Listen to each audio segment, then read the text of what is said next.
I believe next would be Senator Kelly. I'm going to run and vote and leave the committee in good hands with the gentlewoman to my right.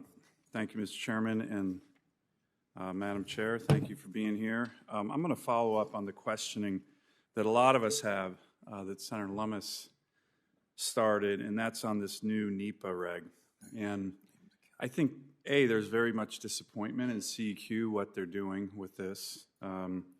B, if you talk to the average governor or mayor in America, it doesn't matter if they're Democrat, Republican, I guarantee you they're against this. Mr. Chairman, I'd like to submit this Wall Street Journal editorial. If it hasn't already been submitted, How to Kill American Infrastructure on the Sly. The White House revises NEPA rules that will scuttle new roads, bridges, and oil and gas pipelines. Without objection. So here's the issue, and it's a broader issue, and it's way before you came, but I am firmly of the view when the National Democrats get in power and they have a choice between the working men and women who build things in America, like the laborers, I'm going to quote from them like Senator Lummis did, and the radical elite environmental groups, coastal elites, they always side with the radical far-left environmental groups. And the working men and women always get the shaft. The Democratic Party used to say they're the party of the working men and women. They are definitely not anymore. The head of the laborers said they oppose this.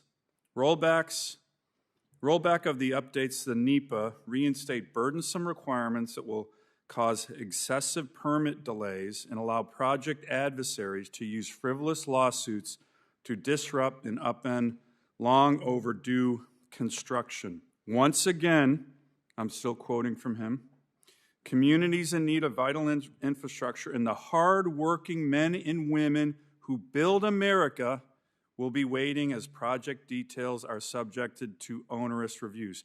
He goes on to oppose this. Why did you not listen to the laborers on this? Because you clearly didn't.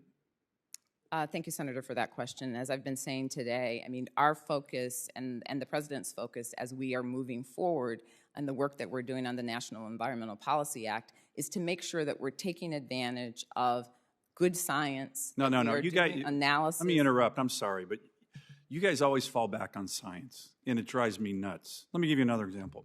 The National Petroleum Reserve of Alaska, set aside by Congress for oil and gas development 2 weeks ago, through an executive order, you took half of that off the table. Almost 8 million acres of some of the most prospective oil and gas land in the country. It's not even controversial. You guys took it off the table. You cited science. It's ridiculous, okay? So don't fall back on science, with all due respect. Why did you not listen to the laborers who clearly oppose this? What about the statement from the laborers did you disagree with? Mr. Sullivan and Senator Sullivan, I guess what I would say is I will fall back on science because it is about science. I will fall back on good government because it's about good government. Yeah, I will fall back on making sure you look before you leap. Because delaying infrastructure is not good government. It's right? not about I voted for the infrastructure bill. Senator Capito voted for the infrastructure bill. This completely undermines the ability to build infrastructure.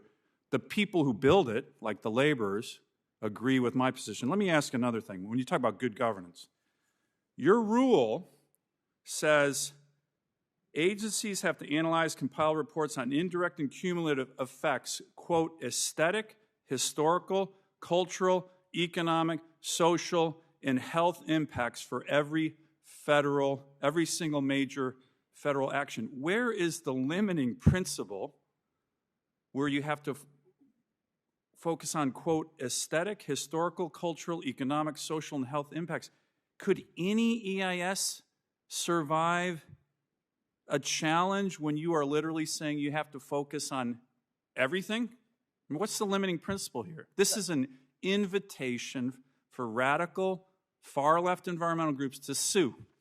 And that's exactly what this is. Help me on good governance with, quote, aesthetic, historical, cultural, economic, social, and health impacts. Who the heck can do that for every project in America? Senator, that's your language. That is, yes, and it sounds like it's coming directly out of the statute itself. But the limiting principle is reasonably foreseeable impacts. That is what we are focusing on. How can you reasonably foresee aesthetic, historical, cultural, economic, social, and health impacts for every It's not project? as hard as it may sound if you Really? talk about it in the abstract. No, it is not.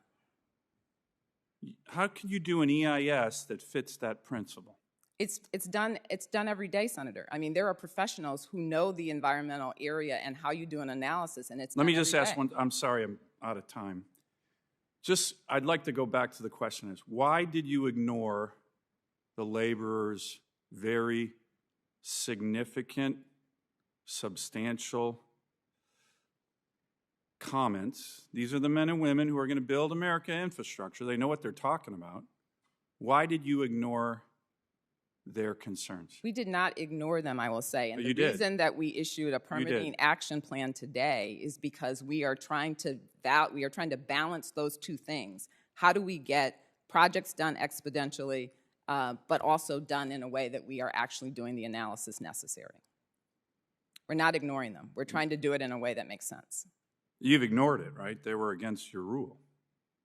That may be, but it was not because they were ignored. We definitely heard their comments. We talked to them. We've talked to them in different ways to try to make sure that we are ensuring that the projects go forward in an expeditious way.